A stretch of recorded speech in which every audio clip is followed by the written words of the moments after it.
Welcome back, and today we're going to start a new sculpture, a standing figure. And I'm setting it up, putting a piece of plastic down so the water clay does not soak through the wood.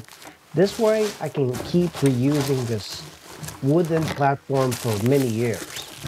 As long as you don't get water in there. You could also paint it so it doesn't become stained. Because once water gets into the wood and the wood is unprepared, it tends to warp and do all sorts of things that you do not want in a sculpture. And another reason to use this plastic bag technique is that once your clay sculpture starts to dry, it'll contract a little bit and you can still easily remove it. If you have it on a board, it sometimes sticks to it and cracks the sculpture. So you're better off using this. It's really like one of the best tips I could possibly give you on starting a sculpture.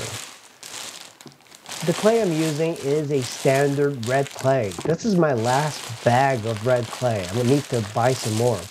And a lot of people have asked me what clay it is. It's low fire with grog. And I really like the grog in the clay. It gives it a little bit more strength and it helps the firing. I have not had any issues firing ever since I started using this clay. I do prefer the way the grogless clay feels, but at the same time, I'm better off using this. The reason I put that brush down is I'm going to use my paintbrush, my bristle paintbrush that I tend to use for my sculptures as a way of measuring the figure. Two of these brushes is going to be the entire figure. So it's going to be a fairly large sculpture. I like to put the platform in there and just kind of scrape it down a bit and make sure that it's even. And you're better off making a platform that's a little bit on the thicker side, especially for a standing figure, because that is the strength of the figure. It has to attach to the platform. And we're going to have some problems because clay itself is not strong enough to stand with two tiny little feet on the platform. You're going to have to use something else. So that's going to be the motif we're going to be looking for as we start sculpting. This time I am going to just put a couple of chunks of clay like this. I cut blocks directly from the clay bag. And the reason I did this is that I just want a way to move up the sculpture really easily. Remember, there's no armature inside this clay. So the reason I'm doing this is that it's just going to have a little bit of support. And notice that the armature that I have on there, I attached it to the back of the clay. This way, it's going to hold up that sculpture while I sculpt. If there's no way I could sculpt this without it because it's too thin. Normally, when I build something without an armature at all, supporting it on the sides, I tend to build a pyramid up. A pyramid is a very strong, powerful structure, so that's the reason. But with this, it gives me a little bit more flexibility. One thing you're still going to have an issue with is the clay will drop because there's so much weight pushing down. And I divided this initial section into two pieces. I let one day kind of just dry a little bit. I put a bag over it, but I left it slightly open. That way it firmed up overnight. And that is very needed. Sometimes you really have to get a feel for the water clay. And it's one of the things that I really enjoy about water clay. It's so flexible, so fluid, so painterly at the same time. At first, I am not really working on the proportions just yet. All I want is to establish the entire figure slightly undersized and have a structure. I know the middle where it is. It's at pubic synthesis. That's going to be my midway. From that midway, I can establish the top of the head. I also want to attach the arms and the head just to give it a direction. Because in this model, she's actually one of my favorite models that I got from Postspace. And she is on a shorter side of the human body, and she is absolutely perfect. She's very curvy.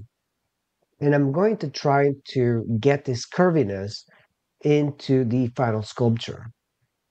So at this point, I am going to establish a little bit more of the anatomy, like the breasts, but not yet put in any of the actual proportions just yet. Remember, the human body could be divided and measured from the head. That's how the old masters did it. They took the measurements from the head and then they counted down. I took a cheat right from the beginning. I divided the figure right in half. Every human figure tends to be around the pubic symphysis. So if you take that measurement, you'll get a rough estimate. So we are seeing a structure coming out. And the issue that you're going to have in building something like this is removing parts of the ground or closer to the platform because you still want clay supporting it. And you've seen some of my old videos where I will just put like a chunk of clay holding the structure up until it gets a little bit firmer. And with water clay, you can have the top part very moist, very wet, and have the bottom part that you have firmed up by just leaving it open. That's the flexibility of the water clay. It's just absolutely the most fluid type of clay you could possibly have. And with this sort of clay, you tend to work faster. At least I do. So in this model, she's looking to the right, slightly down, and she's got very long hair, which is going to help us.